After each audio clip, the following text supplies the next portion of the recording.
الله صلى الله عليه وسلم من سلك طريقا يلتمس به علما سخر الله به طريقا الى الجنه আলহামদুলিল্লাহ আজকের এই পরিবার সম্মেলনে মাদ্রাসা ম্যানেজমেন্ট কমিটির সদস্য সভাপতি এবং উপস্থিত ছাত্রদের অভিভাবক এবং ছাত্রকে সবাইকে জানাই আমাদের মাদ্রাসার পক্ষ থেকে আন্তরিক শুভেচ্ছা অভিনন্দন। আজকের এই অনুষ্ঠান প্রোগ্রাম সম্মেলনটা করা হয়েছে ছাত্রদের কীভাবে পড়ালেখার মান উন্নয়ন হয়, আপনার সন্তানের ভবিষ্যৎ কীভাবে ভালো হয়, এই দিক নির্দেশনার জন্য আজকের অভিভাবক সম্মেলন আয়োজন করা হয়েছে। শুধু একটা ছাত্রকে মাদ্রাসায় ভর্তি করে দেওয়া ধারায় তাই মুক্ত হওয়া যায় না, তার আরও অন্যান্য কিছু কাজ আছে। এই জন্য বাবা মার দোয়া, কান্নাকাটি, একলাস নিয়ম থাকতে হবে। তো পঞ্চাশ আরব জাহানের বিখ্যাত আলেম ছিলেন। তো দেখা গেছে তার বাপ মিষ্টি দোকান, এখন যেরকম বাজারে মিষ্টি বিক্রি হয় তখনকার জমানা মিষ্টি বিক্রি হতে হচ্ছে। তো যেদিন তিনি তার ছেলেকে মাদ্রাসায় ভর্তি করলেন, মিষ্টি বিক্রি করার সময় অল্প বাড়িতে বলতে আমার ছেলেকে দিনী প্রতিষ্ঠানে করার জন্য দিয়েছি, কিছু দোয়া করবে। এরপর আমরা কি বুঝলাম, এরপর বুঝলাম যে আমরা অভিভাবকরা আছি, সন্তানের জন্য শুধু মাদ্রাসায় ভর্তি করি, কিন্তু সন্তানের জন্য দোয়া, কান্নাকাটি, আমার ছেলের জন্য, আমার সন্তানের জন্য দোয়া করে, এটা আমাদের হয় না। এজন্য আমাদের সন্তানদের জন্য ভবিষ্যৎ উজ্জ্বলের জন্য বেশি বেশি দোয়া করা, কান্নাকাটি করা, এক মাসে নিয়ত থাকা। দেখেন, যদি আমাদের সন্তান যদি ভালো হয়, সৎ হয়, তাহলে মরার পরে বাপ মা উপকারে আসবে, পরকালে এই সন্তানের ওসিলায় জান্নাত পাওয়া যাবে এবং দুনিয়াতে বাচ্চার দেখাশোনা, মা বাবার দেখাশোনা করবে, বাবার জন্য রসদ শুনবে। আর এই বাচ্চা যদি সৎ না হয়, অসৎ হয়, তো দুনিয়া আখেরাতে বরবাদ হয়। কিছুদিন আগে রংপুরে আমরা দেখলাম যে বাবা মারা গেছে, সম্পদ নিয়ে বিরোধ, ছেলে বাবার কবর বাইরে ঘুরাই দিয়েছে। একটা ছেলে বাবা মারা গেছে, সম্পদের বিরোধের জন্য কি হয়েছে, বাবার কবর ভেঙে ঘুরিয়ে দিয়েছে। কি জন্য? একটু সম্পদ কম করতে, এই জন্য বা সুবিধা জায়গায় সে পায় নাই।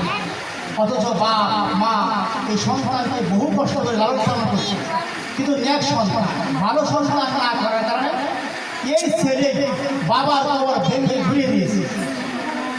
এই জন্য সন্তান যদি সৎ হয়, দুনিয়াও শান্তি, আখেরাতেও শান্তি। আর সন্তান যদি অসৎ হয়, ভালো না হয়, তাহলে একটা বাপ হিংস্র প্রাণী যতটুকু ক্ষতি করতে পারে তার সাথে দ্বিগুণ ক্ষতি করে সন্তান। আমাদের এখন প্রায় দেখি যে সন্তানের মাকে জবাই করে ফেলছে, মাকে নেশার টাকার জন্য মা বাবাকে প্রহার করতেছে। তো কি জন্য? সন্তান নষ্ট হয়ে গেছে। এই জন্য আমরা সর্বভারতে সন্তান কিভাবে ন্যাক হয়, ভালো হয়, এই ব্যাপারে আমাদের সচেতন হতে হবে। তার মধ্যে প্রথম হলো, আমরা অনেক গাড়িদার আছি, মনোযোগ সচেতন পয়েন্ট শুনবে। 1 নম্বর পয়েন্ট, সন্তান আমরা টাকা চাইলে দিয়ে দেব, 10 টাকা হোক, 20 টাকা হোক, 30 টাকা হোক, 50 টাকা হোক, টাকা চাইলে না, সন্তানের টাকা চাইলে দিতে হয় না। আপনি কত অভ্যাস করবেন, আজকে 50 দিলেন, কালকে 60 চাইবেন, তারপরে 70, তারপর 80, তারপরে 100, পরে 500, পরে 1000, এইভাবে এক সময় টাকা অঙ্ক বাড়বে, কোনোদিন কমবে না। কোনোদিন শুনছেন প্রতিদিন 10 টাকা চাই তো আজকে 5 টাকা চাইছে, কেমন হয় না? 10 টাকা দিলে 20 টাকা চাই, 20 টাকা দিলে 30 টাকা চাই। অর্থাৎ সন্তানকে কোনো টাকা দেওয়া যাবে না। এই মাদ্রাসায় অনেক ছাত্র ছিল, আইফোন কিনে দেওয়ার জন্য বাপ মাকে দোষ, আইফোন না দিলে এমন হচ্ছে প্রাইভেট কার কিনে দিতে হবে, নারী পড়বে না। এমন হচ্ছে মোটর সাইকেল কিনে দিতে হবে, নারী পড়বে না। কি বাবা লাভ না, এই জন্য সন্তানকে টাকা দেওয়া যাবে না। সন্তানের যে মৌলিক প্রয়োজন আছে আপনি নিজ হাতে কিনে দিবেন। বাবা তোমার কি দরকার? খাতা, আপনি নিজে খাতা কিনে দিবেন। কি দরকার? কলম, আপনি নিজ হাতে কলম কিনে দিবেন। কি দরকার? জামা, আপনি নিজ হাতে জামা বানিয়ে সেলাই করে দিবেন। কি দরকার? অর্থাৎ ছাত্রের যে দরকারগুলি আছে, প্রয়োজনগুলি আছে, আপনি নিজে পূরণ করার চেষ্টা করবেন। কখনোই সন্তানকে টাকা দিবেন না। এক ছাত্র আমাদের মাদ্রাসায় পড়ছে, তারপরে জামিয়া রশিদিয়া ভর্তি করছে। ভর্তি করার পরে প্রথম মাসে বেতন নিতে 2000, পরের মাসে 3000, পরের মাসে 5000, পরে 10,000 টাকা পর্যন্ত নিচ্ছে। পড়ালেখা কিচ্ছুই হয়েছে না, টাকা নিচ্ছে আর বন্ধু নিয়ে বাঁচছে, নষ্ট হচ্ছে। এই জন্য বললাম সন্তানকে কখনো টাকা দিবেন না। এটা লেখা। দ্বিতীয় পয়েন্ট হলো, যারা আমাদের সন্তানগুলি মাদ্রাসায় পড়ে, এই যে আমাদের আত্মীয় স্বজন যারা আছে, চাচা, মামা, বাবু, খালা, সবার সন্তান মাদ্রাসায় পড়ে না। আপনার সন্তান যদি তাদের সন্তানের সাথে ওঠা বসা করে, তাহলে আপনার সন্তান নষ্ট হবে। এখন তো কষ্ট করে আমার সন্তান মাদ্রাসায় পড়ে, আমার তো ভালো নষ্ট হয়েছে তারা দিন। আর কিন্তু একটা প্রভাব পাইতে আছে, নতুন হয়, অর্থাৎ ভালো এবং মন্দ দুইটা বিষয় যখন একসাথে হয়, ভালো এবং মন্দ দুইটা বিষয় যখন একসাথে হয়, তখন মন্দটা প্রকাশ পায়, মন্দটা বিজয় হয়।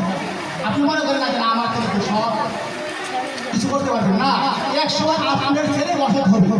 এই জন্য আমরা যারা অভিভাবক আছি, আমাদের সন্তানদেরকে আমাদের যে সমস্ত আত্মীয় আছে, দিনের পরিবেশ নাই, দিনের বোঝ নাই, তাদের সাথে উঠা বসা চলাফেরার সাথে একবারে কমায় দিবে। আর যদি দেখেছি মাদ্রাসায় পড়ে বাচ্চা দেওয়ার পরে তারা মোবাইল চালায়, যারা পর্দা নাই, দিনের বুঝ নাই, তাদের সাথে যদি আমার সন্তান উঠা বসা করে মাদ্রাসায় পড়ে অসুখ হয়ে যাবে, নষ্ট হয়ে যাবে। এরা পারিবারিক শিক্ষার অভাবে পারিবারিক বন্ধন নষ্ট হয়ে যাবে। এই জন্য 2 নম্বর বিষয়টা যেটা বললাম, আমরা যারা মাদ্রাসায় ছাত্রবৃত্তি কখনো যাদের ভিতরে দিনের বুঝ নাই, এই সমস্ত বাচ্চার সাথে আমার বাচ্চাকে উড়া বসা চলাফেরা করতে দিব না। তারপর আরেকটা বিষয় হচ্ছে 3 নম্বর, যে অনেক সময় পারিবারিক ঝগড়া করা হয়, এটা সব পুরো মানুষ তার ব্যবস্থা, আমার পরিবারে হয়, আপনার পরিবারে হয়, কিন্তু কোনো সময় বাচ্চার সামনে আপনাদের নিজেদের পারিবারিক ঝগড়া করবে না। কি জন্য?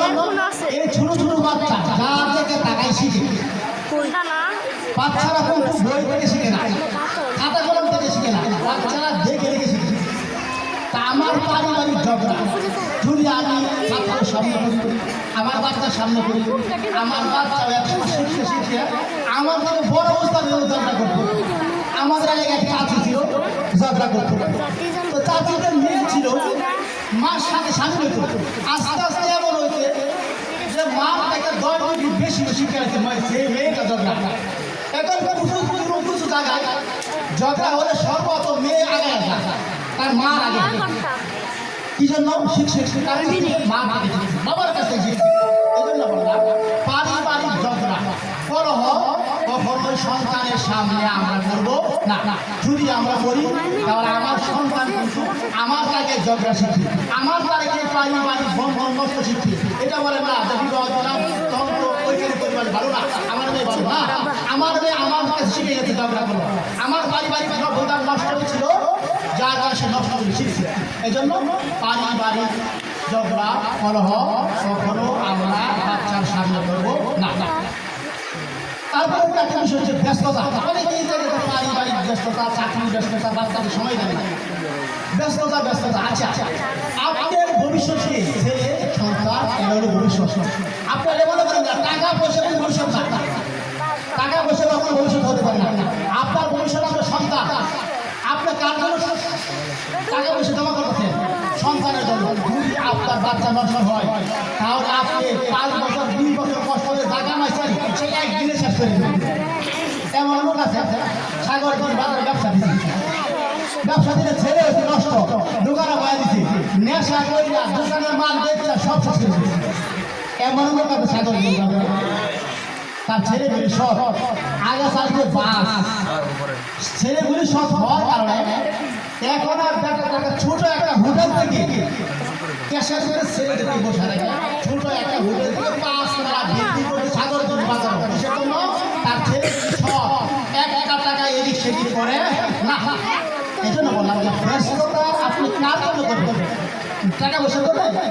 আপনার ছেলেদেরকে সন্তানদেরকে সময় দেবেন, এদেরকে ভালো করেন। আপনার টাকা পয়সা এরাই হেফাজত করবে, এরাই সংরক্ষণ করবে, এরাই আপনার ভবিষ্যৎ। আর যদি সম্পদকে ভবিষ্যৎ মনে করেন, আর যদি সন্তানকে ভবিষ্যৎ মনে করেন, তাহলে আপনি সফল।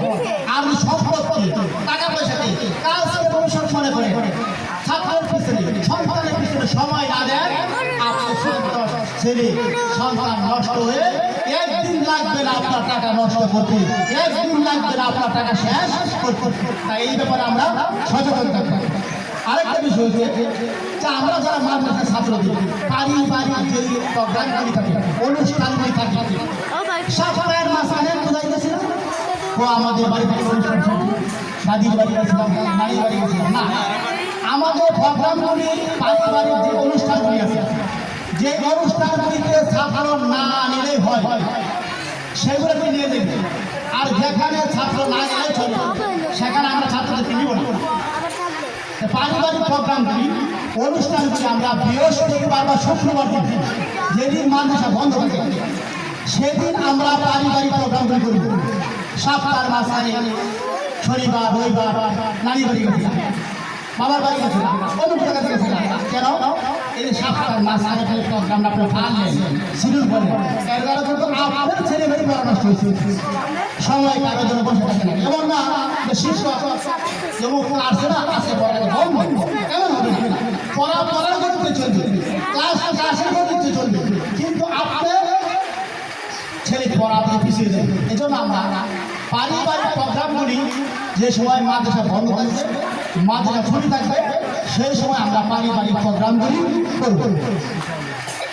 আরেকটা বিষয় হচ্ছে যে আমরা বাচ্চাদেরকে অনেক বিলাসিতা করে ফেলছি, যা যা চাই দিই, ভালো খাবার খাওয়াই, ভালো পোশাক দেয়, ভালো বাজার দেয়। শুনে একটা জিনিস মনে রাখবেন, যারা বাচ্চাকে বিলাসিতা করে বড় করে এদের বাচ্চা মানুষ হয় না। যারা বাচ্চাদেরকে অভাবে শেখায় এরাই বড় কিছু করতে পারে। এই দুনিয়াতে যারা বড় হয়েছে বা বড় শিল্পপতি হয়েছে সবাই গরিবের ঘরের ছিল, অভাবী ছিল। আকিজ গ্রুপ বলেন, মদিনা গ্রুপ বলেন, বড় বড় শিল্পপতি ছিল, তারা একসাথে কিছুই ছিলেন, অভাবে ছিল, অভাবে বড় হয়েছে। এই জন্য অনেক সময় মা বাদের খাবার ভালো না, গরিবের খাবার ভালো না, থাকার পরিবার ভালো না। তারপরে বলে এই অভিযোগ সেই অভিযোগ কিসের জন্য? তার বাচ্চাকে বিলাসিতা অভ্যাস করেছে। এখন এই মাদ্রাসা ভালো লাগে না, সেই মাদ্রাসা, এই মাদ্রাসা ভালো লাগে না, এই মাদ্রাসা, এইভাবে পাল্টাইতে লাস্টে পড়ালেখা বাদ। আর যদি ওই ছাত্রকে অভাব শিখাইতো, কষ্ট শিখাইতো, তাহলে সে যে কোনো পরিবেশে খাপ খাওয়াতে পারবে, যে কোনো পরিবেশে চলতে পারবে। যে অভাব শিখছে তার কোনো কষ্ট নাই, যে বিলাসিতা শিখছে তার জীবনে দুঃখ। এই জন্য আমরা ছাত্রদেরকে অভাব শিখাইতে দেবো, সব সময় যা চাইবে তাই দিব না। এটা একটা বিষয়। আরেকটা বিষয় হচ্ছে যে অনেক পরিবার, ভালো করে লক্ষ্য রাখবেন, শেষের কথা, অনেক পরিবার আছে হারাম উপার্জন করে। কি উপার্জন? হারাম উপার্জন। হারাম উপার্জন যে দুনিয়া চলে, আখেরাত চলে না। এটা মনে রাখবেন, হারাম উপার্জন দুনিয়া চলবে, বড় বড় বিল্ডিং হবে, পোশাক হবে, গাড়ি হবে, চেহারা সৌন্দর্য হবে, সব কিছু হবে, কিন্তু আখেরাত হবে না। হারাম উপার্জন দিয়ে দুনিয়া চলে, আখেরাত চলে না। যেহেতু আমরা অভিভাবক বৃন্দ আমাদের সন্তানদেরকে আখেরাত মুখী করতে চাই, নবীজির শরীর বানাতে চাই, সুন্নাহ মোতাবেক চলাতে চাই। এই জন্য আমরা যারা হারামে বসে হারাম খায় এ থেকে দূরে থাকতে হবে। হারাম খায় কখনো সন্তান মানুষ হয় না, হারাম খায় কখনো সে কোরআনে হাফেজ হতে পারে না, হারাম খায় কখনো বড় আলেম হতে পারে না। কারণ হারাম দিয়ে দুনিয়া চলে, আখেরাত চলে না। আখেরাতের কাম চলে হালাল দিয়ে, হারাম দিয়ে চলে না। এই জন্য আমাদের যারা যদি কোনো হারাম থাকে কখনো সন্তানের হারাম এক টাকা আমার সন্তানকে এক গ্লাস পানি খাওয়াবো হারামের টাকা দিয়ে, এক গ্লাস পানি পর্যন্ত আমার সন্তানকে হারামের টাকা দিয়ে খাওয়াবো, তাহলে আপনার ছেলে জগৎ বিখ্যাত রূপ হয়ে যাবে। এই যে কোনো কথাগুলি বললাম, এই কথাগুলি আমরা অভিভাবক বিন্দু যেন ফলো করি, তাহলে আশা করি যে আমাদের সন্তান, আমাদের প্রতিষ্ঠান, আমাদের এই সব কিছু আল্লাহ তাআলা উন্নতি করবে, কামিয়াবি করবে। এই বলে আমার সংক্ষিপ্ত বক্তব্য শেষ করলাম। আলহামদুলিল্লাহ রাব্বিল আলামিন। আলহামদুলিল্লাহ আমাদের সম্মেলনে